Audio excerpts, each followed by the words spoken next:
in the In the Money podcast for Keeneland Select for Thursday, April 20th. Tom Leach and Jim Goodman, Keeneland's Director of Mutuals and Simulcasting here. Take a look at the late pick four and the feature on Thursday, which is an allowance race on the turf at a distance of a mile. And Jim, it's going to be a rainy week, so that is going to be an issue for handicappers. But for now, I handicapped this hoping it stays on the turf. And who did you land on?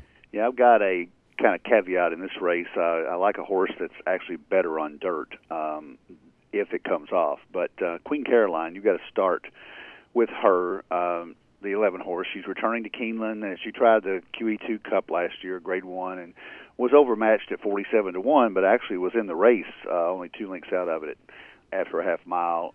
Got bumped in the stretch, and they laid her off for a while. And if she returns to her form prior to that at Indiana, she's going to be tough in here. But she might need the race coming off a 6-month layoff. Conquest Baba Yaga is a horse for Chad Brown, Joel Rosario, who've been tearing it up here. Chad's 5 for 13, and Joel's 9 for 33 coming into today. And this horse comes off a $62,000 optional claimer at Gulfstream, stretching out from 7.5 to a mile, which I really like. Was 3-5 there and won fairly easily. Had to dig in the stretch, but got an 85 buyer and is moving up, and I think is a deserving favorite here. Insta Irma, the 7 horse, intrigues me a little bit because of Le Peru and Bill Mott, and needs to step up from the Gulfstream race. Didn't run that well in the Tropical Oaks back in December, but this rest may serve her well. And the horse that I like that comes off if it comes off, is Crooked Stick, the 5, who has some back class and ran here in the Valley View last year, but seems to be a little bit better on dirt for Brian Lynch. So at least the buyer figures don't stick out, but has been more successful on dirt with a win at Ellis Park, a win at Churchill on a sloppy track. So I think if the race comes off, you look at Crooked Stick as an option. And if it does come off, it's got the looks of a wide open. You got Theophilia for Bill Mott, who's got good dirt form. You've got a couple other horses that on the outside. Fleet Birdie has good dirt form as well. So if it comes off, it's kind of a different ball game. But I would take Conquest Baba Yaga with Queen Caroline, Crooked Stick, and Insta Irma. Yeah, if this one stays on the turf, Conquest Baba Yaga is my pick as well. I thought the fact that this one ran the best number in the first start for Chad Brown and has some good local works as well. I just like that combination. I thought I went against Queen Caroline because of the layoff and the post going a mile. Hung out on the 11 hole. So I ended up Lyra's one I liked a lot. Again, if it stays on the turf, I think it's got a big shot. The others I had were Crooked Stick, Fleet Birdie, Theophilia, and Instant Irma. A lot of the ones that you mentioned. So I'm going to key them all around Conquest Baba Yaga, and actually going to use them all in the pick four as we'll shift gears to that. It starts in the 6th race on Thursday. It's a 6-furlong maiden race to get it started, so that gives you a chance to look at the odds board in the opening leg of the pick four. The more I looked at the ones that had started, the more I didn't really get too crazy about anybody. So I went to a first-time starter for Pletcher and Castellano, the 9-horse Coal Front. I think that combination, I'm just going to single that horse and either be alive or done quickly because I want to spread out in other places. So I'm going to single Coal Front, the 3, the 2, and the 5. Also took a look at those, but I'm just going to single the 9 and take my chances there. The 7th race, going to use all 6 that I mentioned. The 8th, I'm going to single Pablo Del Monte. Ward used to have this horse. He claimed him back. Horse has won 3 times here, and he's working well off a layoff, and Wesley Ward's been hot. So I'm going to single Pablo Del Monte and then take all in the last race. So 1 by 6 by 1 by all for me in the pick four. A little unusual ticket. How about you? That's pretty simple. Why don't you just go 1 by all? Yes. If your budget allows, just do that. We did have a pick 6 ticket here at Keeneland the other day that was covered that way. A gentleman had single, all, and took the pick 6 down for $48,000.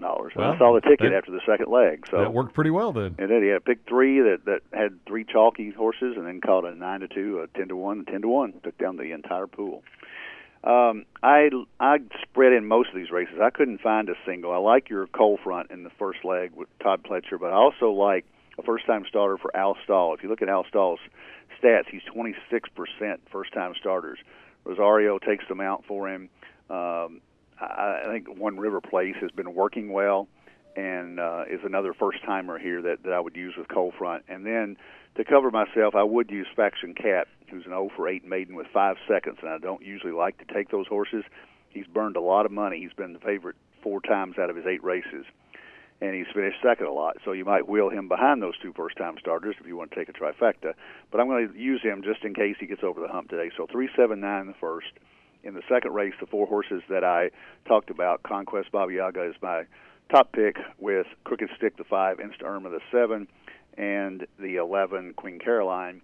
In the 8th race, I'm going to go 2-4-5. I like your Pablo Del Monte, who's 3 for 5 at Keeneland, but I also would use Circle Unbroken, who needed the last at Oakline. I think will step up at his second off the layoff. And Ray's Warrior really got good last year at Oakline and Churchill, and if he gets back to that form, he's going to be tough to handle. So 2-4-5 in the 8th. In the last, I'm going to try to cover with 3-7-9, youngest daughter, the 3, with Vicki Oliver, 7 pounds to pennies, who was a first-time starter for Mott at 21-1 and only got beat by 3 lengths. I'm sorry, finished third by 1 length. And then on the outside, Karumara, is that correct? You went all, so you don't have to pronounce these. There you go. Karumana. That's Karumana, it looks like, yes. Yeah. So only got beat by neck first time out. So those 3 should cover you in the last leg, I think, 3-7-9. So my ticket's kind of a spread all over. 3-7-9 with 2-5-7-11 with 2-4-5 with 3-7-9 for $54. Best of luck on your Thursday wagers. Don't forget the guaranteed pick 4 on the Friday card that's presented by TVG as you're starting to look ahead and handicap. And then there's a contest that horse players can get involved in this weekend on Sunday, right? We do. Actually on Saturday. My Sunday contest is sold out. That's the Grade 1 gamble where I've got 165 players coming in at $3,000 a pop. If that one's sold out, and if your budget is a little bit less than that, I've got a $400 contest on Saturday with unlimited entries. Right now I'm looking at a little over 200, probably going to get 300 by the time Saturday rolls around. Very simple contest. You put up $400. You get a card with $250 in live money, and you wager it pretty much any way you want to at Keeneland inside the race. You can't do pick 3s, pick 4s, pick 5s, pick 6s, but anything else, and you can also do doubles. So it doesn't matter if you bet $5 the first race or $250 the first race. You just got to bet your entire bankroll at least. And whoever gets the most money wins, and we look like we're going to have a BCBC Challenge spot for $10,000 for first place, and then either 3 or 4 NHC spots for 2nd through 5th. So come on out and you can register at Wagering Central. You can pay that day, and you can get up to 3 entries. So $400 a lick, and you can get a chance to go to Vegas or to Del Mar for the Breeders' Cup. Again, best of luck on your wagers for the card. This is the In the Money Podcast for KeenelandSelect.com.